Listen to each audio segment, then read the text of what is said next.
কেমন আছেন সবাই? এই যে বছরের প্রথম আম আমাদের বাসায় আসছে আজকে। তো আমটা এখন কাটার আমার একদমই সময় নেই, কারণ আমার বড় মেয়েকে নিয়ে একটা জায়গায় যেতে হবে।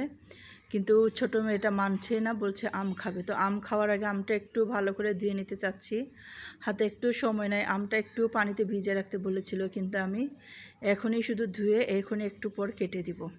তো প্রথম আম খাবো, জানি না কেমন হবে। আমি বলেছিলাম আর কয়েকদিন পর খাবো, কিন্তু আমার ছোটো মেয়ে এটা শুনতেই চাচ্ছে না। অনেক দিন থেকে আম আম করছিল, আম আসার আগে থেকেই সে আমের কথা বলছিল। আর এখন তো সে স্কুলে আসা যাওয়ার পথে রাস্তাঘাটে অনেক আম দেখে, তো প্রতিদিন বলে। একটা বাচ্চা যখন বাবা মায়ের কাছে আবদার করে তখন কিন্তু না কিনে দিয়ে থাকলে কেমন যেন লাগে। এক দুইবার না হয় বোঝানো যায়, কিন্তু প্রতিদিন আসলে বোঝানো যায় না। তো আমটা এখন কাটবো, শুধু ওর জন্য কাটবো, কারণ আমাদের এখন আম খাওয়ার একদমই সময় নাই, একটু বাইরে যেতে হবে। তো আপনারা কে কে আম খেয়েছেন জানাবেন, আর এখন আম কেমন লাগছে সেটাও জানাবেন। তো আজকে যে আমটা নিয়ে আসছে, আমরা খাবার পর যখন একটু টেস্ট করে দেখেছি, কাটার পরে বেশ ভালোই লেগেছে, এতটা খারাপ লাগে নাই, চলনসই লেগেছে আমার কাছে। তো তাড়াতাড়ি করে দুইটা আম মেয়ের জন্য কাটছি। যত তাড়াতাড়ি করছি হাত থেকে আমটা বারবার পড়ে যাচ্ছিল। বলি না, ওই যে তাড়াহুড়ার সময় আরও বেশি হয়।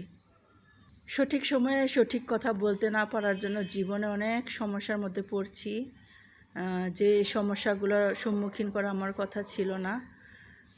আমটা আর কি বলবো, এত তাড়াতাড়ি করছি আজকে, কিন্তু কাটতেই পারছি না। তো এটা খোসা ছাড়ানো শেষ, এখন এটা টুকরো টুকরো করে কাটবো মেয়েটার জন্য। এই যে ভেতরের দিকটা একটু বেশি পেকে গেছে, এটাই দেখাচ্ছিলাম আসলে। কিন্তু খেতে খারাপ লাগে না, ভালোই লেগেছে, খেয়েছি।